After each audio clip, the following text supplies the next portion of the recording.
Sir पहले के जमाने में लोग 100 वर्ष तक जिया करते थे और स्वस्थ जीवन जीते थे, लेकिन आज के डेट में 50-60 तक ही आते आते हम बहुत ज्यादा बीमार होने लगते हैं, बुजुर्ग होने लगते हैं और 60-70 तक बहुत लोग मृत्यु को भी प्राप्त कर लेते हैं।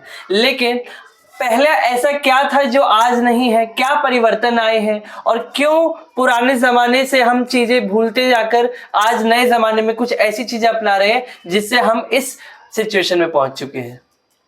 ये बहुत इम्पोर्टेंट क्वेश्चन है और इसको समझने के लिए हमें श्रीमद् भागवत गीता का उपदेश को जानना अति आवश्यक है। भगवान कृष्ण ने कहा है कि जो साधक, जो भक्त मेरा अनुसरण करता है वह कभी दुर्गति को प्राप्त नहीं होता है। जो मेरा अनुसरण करता है, मेरे सिद्धांतों का पालन करता है, मेरे आचरण को पालन करता है, वह मेरी तरह ही बन जाता है। तो सबसे बड़ी चीज है कि हमारे श्रीमद् भागवत गीता है, हमारे वेद उपनिषद है, रामायण है, ये सभी हमारे जीवन के सिद्धांतों का रूल रेगुलेशन लिखा हुआ है। जब मनुष्य रूल रेगुलेशन के हिसाब से चलता है तब वह नियमित रूप से जो चलता है वह कभी भी पनिशमेंट उसको नहीं मिलता है। वह आप जा रहे हो कहीं रोड पे, रास्ते पे, तो आप जब तक आप रेड लाइट क्रॉस नहीं करते, जंप नहीं करते, तब तक आपको कोई ट्रैफिक पुलिस वाला भी नहीं पकड़ता है। जब तक आप किसी से विवाद नहीं करते तब तक आपको कोई पुलिस वाला दंडित नहीं करता है। इसी प्रकार से प्रकृति के हम अंश हैं। हम सब लोग, हर जीव जंतु प्रकृति के अंश हैं। प्रकृति ने हमें इतना सुंदर शरीर दिया है, इतना स्वस्थ शरीर दिया है कि शरीर को बीमार होने के लिए भी और बीमार करने के लिए भी हमें बड़ा मेहनत करना पड़ता है, तब यह शरीर बीमार पड़ता है। मन इतना पावरफुल है कि इसको बीमार होने का कोई चांस ही नहीं होता है। परंतु हम जब अपने सिद्धांतों से भटकते हैं, अपने खान पान से भटकते हैं, जब हमें विचार क्या करना है और क्या कर रहे हैं, जब कर्म और सत्कर्म और कुकर्म में हम अंतर नहीं कर पाते हैं, तब हमारा कर्म भी दुष्कर्म बन जाता है। तो जब हम अच्छे रास्ते को छोड़ करके, सिद्धांत को छोड़ करके हम अपने मनमाने ढंग से जीवन जीने लगते हैं, मनमाने ढंग से खाना खाने लगते हैं, तब हमारा शरीर बीमार पड़ता है, तब हमारा मन भी बीमार पड़ता है। और यही कारण है कि जितने भी हमारे पूर्वज रहे, भारत को कहा जाता है कि यह देवभूमि है। यहीं पे सभी भगवान प्रकट हुए हैं, यहीं पे ईश्वर का विशेष कृपा रही है। ये ऋषि मुनियों की धरती है, ये देवी देवताओं की धरती है। इस रहस्य को समझना अति आवश्यक है कि ईश्वर कौन। आज व्यक्ति जानना चाहता है कि ईश्वर कौन। ईश्वर का भावार्थ हमारे पवित्र उपनिषद में, वेदों में लिखा गया है कि ईश्वर का भावार्थ होता है कि जो नियंत्रण करने वाली शक्ति है उसको हम ईश्वर कहते हैं। जो हमारे शरीर को नियंत्रित कर रही है वो शक्ति ईश्वरीय शक्ति है।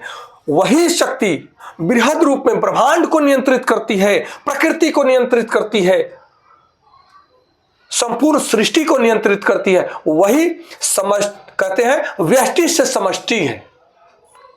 व्यष्टि मतलब व्यक्तिगत और समष्टि मतलब संपूर्ण विश्व, संपूर्ण ब्रह्मांड, संपूर्ण सृष्टि। तब इस बात को समझना है कि आप सब छोटे छोटे ईश्वर ही हैं। जब कहते हैं कि ईश्वर अंश जीव अविनाशी, ईश्वर का ही अंश हर जीव है। जहां ईश्वर का कभी विनाश नहीं होता है, सब अविनाशी है, हर जीव अविनाशी है। तो रोग किसको लगता है? शरीर को। रोग किसको लगा? मन को। तब जब रोग लग रहा है तो रोग का कारण क्या है? भगवान बुद्ध ने बहुत सुंदर कहा है। भगवान बुद्ध ने कहा है कि जीवन में समस्याएं हैं, दुख है, दर्द है, बीमारी है, परंतु सब समस्याओं का, हर बीमारियों का कारण है। और जब कारण समझ में आ जाए तब उसका निवारण है। इस बात को समझने की आवश्यकता है। सर आपने कहा कि सिद्धांतों को जो नहीं जानेगा तो उन्हें तो पनिशमेंट मिलेगा, तो ये सिद्धांत जानने के लिए भी लोगों के पास समय नहीं है। कोई रामायण गीता जैसी किताबों को अब समय देना, एक समय निकाल नहीं पाते इसके लिए, और अपनी लाइफ में इतना बिजी है, और उसके बाद जब वो बीमार होते हैं तब उनके पास कोई और सोल्यूशन बचता नहीं है। बहुत बढ़िया, इसीलिए तो हर मनुष्य की दुर्गति हो रही है। ये जीवन जो मिला है, ये जीवन मशीन तो नहीं है ना, ये जीवन रोबोट तो नहीं है ना, और हमने अपने जीवन को मशीन बना दिया है। हम काम करने के लिए जीवन को नियमित तो कर दिया है कि सुबह हमें 8 बजे से यहां से निकलना है, कंपनी जाना है, फैक्ट्री जाना है, लेकिन हमने ये सिद्धांत भूल गए कि जिस शरीर को ले जाकर के हम काम पे लगाएंगे वह शरीर को स्वस्थ रखने का भी कोई नियम है। और जब हम इस नियम को भूल जाते हैं, यह अनमोल जीवन बार बार थोड़ी मिलना है, बड़े भाग्य से मिला है, सौभाग्य है कि मनुष्य का जीवन मिला है। इस जीवन को पूरी तरह से हो क्या रहा है कि बचपन से ही बच्चों को पढ़ाया जा रहा है कि बच्चे पढ़े, कलेक्टर, डॉक्टर, इंजीनियर, बड़ा बड़ा ओहदे पे जाने वाला पद को प्राप्त करे। मटेरियल लाइफ के बारे में केवल पढ़ाया जा रहा है, लेकिन स्पिरिचुअल लाइफ जो है, जो हमारा फिजिकल लाइफ है, हम उसके बारे में बच्चों को कहीं एजुकेशन में है, कोई सिलेबस नहीं है। तो जब सिलेबस में है नहीं, बच्चों को केवल बचपन से ही यही पढ़ाया जा रहा है कि पैसे कमाओ, पैसे कमाओ, धनवान होना है, 1 मकान नहीं 10 मकान बनाना है, और वो मकान बनाते बनाते पढ़ाई हो जाता है, 25 से 30 के लगभग में पढ़ाई कंप्लीट। उसके बाद कहीं ना कहीं पोस्टेड हो जाता है व्यक्ति, फिर काम करता है, नौकरी करे या बिजनेस करे, फिर वो केवल उसका फोकस होता है पैसे कमाओ, पैसे कमाओ, पैसे कमाओ, और 40 से 50 वर्ष तक वो अपने मन पे ध्यान नहीं देता कि मेरे मन में कैसे विचार आ रहे हैं, मेरा मन स्वस्थ है कि नहीं, अपने शरीर पर ध्यान नहीं देता, मेरा शरीर स्वस्थ है कि नहीं, मेरा खान पान कैसा है, मेरा आचरण कैसा है, मेरी बुद्धि क्या कर रही है, केवल फोकस है पैसा कमाओ, पैसा। यहां तक मार्केटिंग में कर रहे हैं कि चाहे किसी की बेईमानी से भी कमाओ, लेकिन पैसा कमाओ। आज मनुष्य उस हर बॉर्डर को क्रॉस कर गया है, ईमानदारी के बॉर्डर को क्रॉस कर गया है कि किसी विधि हमें पैसा चाहिए। तो 40 से 50 वर्ष तक वो खूब पैसे कमाता है, जब तक उसको पता ही नहीं चलता कि हमारे शरीर में कौन कौन सी बीमारियां घर कर गई, कौन कौन सी बीमारियां हमारे शरीर को ग्रसित कर ली। माइंड में कहते हैं मन बेचैन रहता है, व्यग्र रहता है, एंजाइटी हो गया, माइग्रेन हो गया, कई प्रकार की बीमारियां हो गई। और तब वो क्या करता है, कमाए हुए धन को उसने मान लो करोड़ों कमाया, वो करोड़ों कमाया 40-50 साल में, और उसके बाद सारे पैसे को डॉक्टर के यहाँ हॉस्पिटल में चेकअप में गंवा रहा है, वही पैसा उसके बाद डॉक्टर का फीस दे रहा है, ऑपरेशन कर रहा है, कई प्रकार का इस जीवन का अपने शरीर का ही तहस नहस करके रख देता है। उसको पता नहीं, जीने का सलीका पता नहीं। यही कारण है कि मनुष्य दुर्गति को प्राप्त हो रहा है। कुछ लोग बहुत गर्व से कहते हैं कि हम तो इतना व्यवसाय में अपने बिजी रहते हैं कि हमारे पास सांस लेने का भी समय नहीं है। आप नहीं समझेंगे ये हमारे जीवन में क्या है, लेकिन उन्हें ये भी समझना होगा कि हेल्थ से ऊपर क्या है। अगर हेल्थ ही नहीं रहेगी तो फिर इन सब सारी चीजों का क्या फायदा है। तो जो कहते हैं कि सांस लेने की फुर्सत नहीं है, उन्हें जब सांस नहीं लिया जाता है तो वे डॉक्टर के यहाँ जाते हैं, करोड़ों रुपये रख करके कहते हैं कि मेरा सांस लेने की कैपेसिटी बढ़ा दो। डॉक्टर वेंटिलेशन पे ले जाता है, डॉक्टर उसको ऑक्सीजन देता है, फिर भी फेफड़े में दम रहेगा तब तो सांस लोगे। श्वास कोई ऐसा थोड़ा है कि ऊपर से आ गया। फेफड़े, श्वास लेने की मशीन क्या है, फेफड़ा। फेफड़े की गतिविधि, फेफड़े प्रबल होंगे, मजबूत होंगे, तभी तो हमारा फेफड़ा काम करेगा। तो जो कहता है कि ये नहीं है, आपने कोरोना में देख लिया, करोड़ों करोड़ों रुपए रखे रह गए, एक श्वास नहीं ले पाया, व्यक्ति चला गया। और उस समय एक एक सांस का कीमत का पता लगा और लोगों का लाइफ स्टाइल भी बदला। परंतु फिर कहते हैं ना कि व्यक्ति भूल जाता है, अपने बुरे वक्त को जो भूल जाता है वह व्यक्ति फिर बुरे वक्त से ग्रसित हो जाता है। इसलिए इतिहास पढ़ाया जाता है कि जो इतिहास में घटनाएं हुई हैं उन घटनाओं में आगे व्यक्ति न पढ़े, इतिहास का मुख्य उद्देश्य यही है कि उसमें गलतियां, जिस राजा ने, जिस व्यक्ति ने जो गलती की, उस गलती का पनिशमेंट उसको मिला, तो वैसा आने वाली जो पीढ़ी है वो गलती ना करे, इस स्थिति को दर्शाने के लिए इतिहास पढ़ाया जाता है। तो कहते हैं कि जो व्यक्ति, कहते हैं ना कि दुख में सुमिरन सब करे, सुख में करे न कोई, जो दुख में सुमिरन करे, जो सुख में सुमिरन करे उसे दुख क्यों काहे को है। इस भाव को समझने की आवश्यकता है कि ये मशीन जो है ये अनमोल मशीन है और ईश्वर ने इसको इतने सुंदर ढंग से सजाया है कि यह ठीक है तो सब ठीक है। कहते हैं एक मकान, दो मकान, 10 मकान, एक दुकान, 10 दुकान, 20 दुकान, और उसके बाद श्मशान। पता नहीं चलता ये शरीर का। केवल हम कंकर पत्थर इकट्ठा करने के लिए हमारा जन्म हुआ है क्या? कहते हैं एक निरोगी मजदूर हो क्यों ना हो, वह मजदूर स्वस्थ है क्योंकि वो मेहनत करता है, वह व्यर्थ का दिमाग में टेंशन नहीं रखता है, क्योंकि हर बीमारियों का कारण है बिगड़ा हुआ लाइफ स्टाइल, बिगड़े हुए विचार और बिगड़े हुए खान पान। किसी भी व्यक्ति के शरीर में 3 तरह से बीमारियां प्रवेश करती हैं: गलत लाइफ स्टाइल, गलत खान पान और गलत विचार। अपने लाइफ स्टाइल को सुंदर कर दो, आप नियमित कर दो, स्वस्थ जीने का तरीका सीख जाओ, तब आपके सारी बीमारियां खत्म। आपका खान पान स्वस्थ हो जाए, सॉलिड हो, पौष्टिक हो, जो पचे वैसा खाना खाओ, आपका शरीर स्वस्थ। फिर आपका जो है विचार, गलत विचारों में पड़ो मत, क्योंकि हर विचार आपके लिए थोड़े है, हर खान पान आपके लिए थोड़े है। पार्टियों में जाते हैं लोग और सारा कुछ कहते हैं सब में से खाओ, सभी खाना आपके लिए थोड़े है। बहुत सारे लोग हैं उनको भी खाना है, तो इसलिए सर मेन फर्क अगर हम ढूंढना चाहें, क्या फर्क है पुराने जो लोग अपना लाइफस्टाइल रखते थे और आज की डेट में जो लाइफस्टाइल हो गया?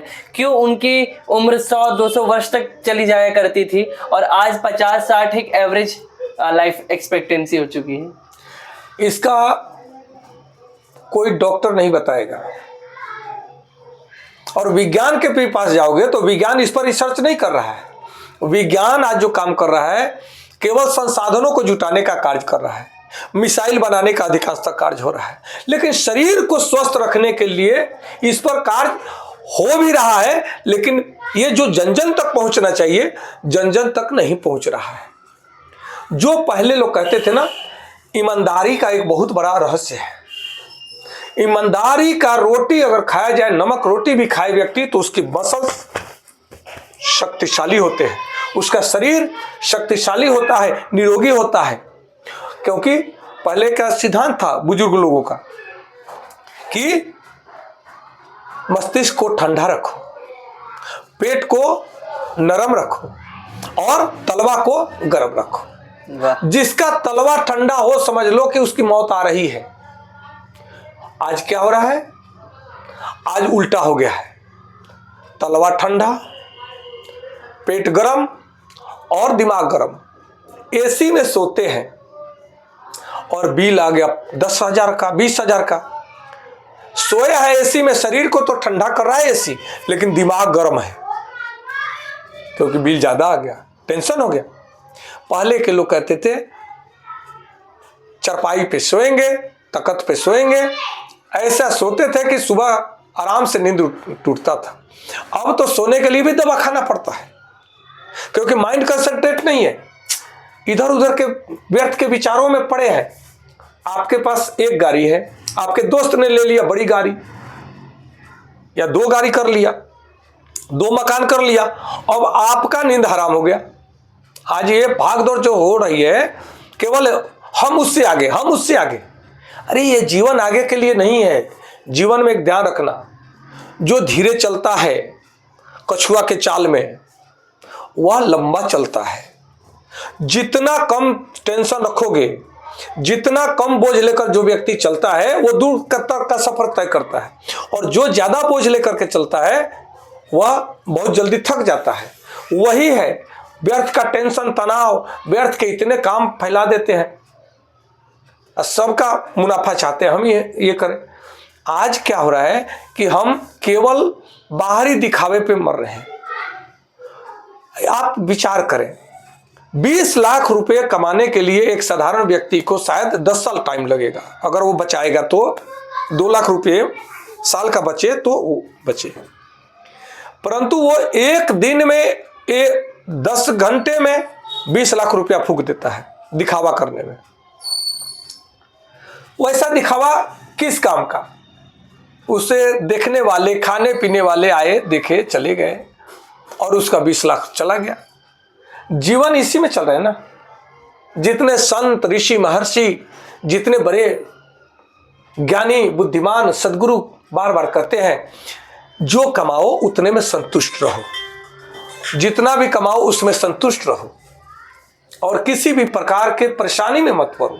जो खाना मिल जाए उसे प्रसाद समझ करके खाओ, खुशी से खाओ, वह लगेगा। आज किसी को खाने का टाइम नहीं है, वह खुशी से खाना भी नहीं खा रहा है। आज घी, मलीदा इतना आ रहा है, दूध, दही, मक्खन वो खा रहा है, लेकिन शरीर में लग नहीं रहा है, क्योंकि वह सात्विक भाव नहीं है। भाव में भोजन, अब भाव में भगवान निवास करते हैं, इस भाव को समझना है। भाव से भोजन कीजिएगा, वो प्रसाद बन जाएगा और जो खाएंगे वो सप्त धातुओं का पोषण करेगा। लेकिन आप कुछ भी खा रहे हैं, बाहर के जाकर के सब क्या क्या खा रहे हैं, वो बनाने वाले को भी पता नहीं उसमें क्या क्या डाल रहा है, कितना मात्रा डाल रहा है। पहले गृहिणी को वैद्य कहा जाता है, घर घर में गृहिणी में। महर्षि चरक ने हमारे हर घर घर के किचन में फार्मास्यूटिकल्स बना करके उन्होंने जड़ी बूटियों का भंडार बना दिया। 44 प्रकार की जड़ी बूटियां हमारे किचन में है, घर घर भारतीय किचन में, जिसमें प्रमुखता में कहते ना, काली मिर्च को ना ब्लैक गोल्ड कहा जाता था, समझे। और वो उत्पादन आपका इंडिया का निर्यात होता था, ब्लैक गोल्ड। आज सौंठ, पिपली, काली मिर्च, दालचीनी, हल्दी, जीरा, अजवाइन, कितना नाम लूं, ये सारे तत्व हैं, बीमार, सारे पौष्टिकता के भंडार हैं। एक एक इन मसालों में एक एक इतना ताकत है कि हमारे शरीर की सारी प्रकार की पूर्तियों को वो कर देता है। और जब हम क्या है, हम खान पान बदल गया, आज पैसा हो रहा है तो पैसा घर में कर रहे हैं कि खाना नहीं बनाना, बाहर खाएंगे। आजकल बच्चों को भी लंच बॉक्स में नूडल्स और मैकरोनी जैसी चीजें मिल रही है, रोटी सब्जी चाउमीन वगैरह डाल रहे चुका हैं, ब्रेड पकौड़ा डाल रहे हैं, ब्रेड डाल रहे हैं। ये कितनी जगह पे 5-10 रुपए दे दिए जाते हैं, 20 रुपए दे दिए जाते हैं कि कुछ खरीद के खा लेना, वही आपका लंच है। तो वो बच्चा क्या होगा? आप कहते हैं बच्चा, हमारा दारा सिंह का नाम सुना है ना आपने, बड़े बड़े पहलवान हुआ करते थे, इंडिया के लोग पहलवान हुआ करते थे, शक्तिशाली हुआ करते थे, महायोद्धा हुआ करते थे, वीर हुआ करते थे, राजा महाराजा ही नहीं, घर घर में, गरीबों के घर में। लेकिन उनका खान पान क्या था? देखिए, हमारा मुख्य भोजन क्या है? बाजरा, रागी, गेहूं, चावल और उसके बाद आपका चना, दाल, अरहर, मसूर, ये सब का। ये आज जो है, आज मिलेट कहा जाता है, मिलेट कॉर्न के नाम से आ रहा है ना, और उसमें यही सब 5 तत्वों को डाला गया है। अलसी का इतना प्रभाव है, जिसको गांव पे तीसी कहते हैं, अलसी का एक एक चीज हमारे जो प्रकृति ने दिया है वो हमारे लिए अद्भुत, मतलब रामबाण है। शरीर को पौष्टिकता देने के, किसी प्रकार की ताकत को बाहर से लेने की जरूरत नहीं है, खान पान में ही सब सम्मिलित किया गया है। हमने अपना खान पान छोड़ दिया और स्वास्थ्य, हमारा शरीर छोड़ दिया, हमारे जीवन से स्वास्थ्य चला गया। और हम राजा के पुत्र, ईश्वर के पुत्र, हम ईश्वर हैं, छोटा ईश्वर हम सब लोग हैं। राजा के पुत्र ज्ञान के अभाव में भिखारी बन करके भिक्षा मांग रहा है, मेरे को स्वास्थ्य दे दो, डॉक्टर साहब मेरे को स्वास्थ्य दो, करोड़ों रुपए ले लो स्वास्थ्य। अरे भिखारी बन करके जी रहे हो। स्वास्थ्य कोई डॉक्टर दे सकता है? डॉक्टर गोली दे सकता है, स्वास्थ्य तो तुम्हारा स्वास्थ्य ही स्वास्थ्य को डेवलप करेगा। एक बात बताओ, स्वास्थ्य को अगर आपके अंदर कैपेसिटी ना हो, इम्यूनिटी पावर ना हो कि गोली को पचाए, तो क्या गोली काम करेगा? वो तो सपोर्ट के लिए है, वह सपोर्ट के लिए होता है, लेकिन इम्यूनिटी पावर आपका ही डेवलप अंदर से है, वही उसको कैच करता है। जिसका इम्यूनिटी पावर सपोर्ट नहीं करता, उसको कितना भी ग्लूकोज चढ़ाओ, कितना भी खून चढ़ाओ, कितना भी टॉनिक पिलाओ, इम्यूनिटी सपोर्ट नहीं करता तो बॉडी सपोर्ट नहीं करता, बॉडी बेकार हो गया। इस भाव को समझने की आवश्यकता है कि स्वास्थ्य बाहर नहीं, स्वास्थ्य हमारे घर में है, हमारे आचरण में है, हमारे बुद्धि विचार में है, हमारे खान पान में है। इस भाव को समझना है। बहुत बहुत शुक्रिया इस अद्भुत ज्ञान के लिए, जिसे और इसका यही निष्कर्ष आया कि जो पुराने ज़माने में बहुत सुनहरी चीज़ें होती थी, अच्छी चीज़ें होती थी, उन्हें हमें वापस अपनाना ही होगा और आधुनिक समय में हमें अपनी लाइफस्टाइल बदल के एक हेल्दी लाइफ की ओर अग्रसर होना होगा। तब तक के लिए नमस्कार। नमस्कार।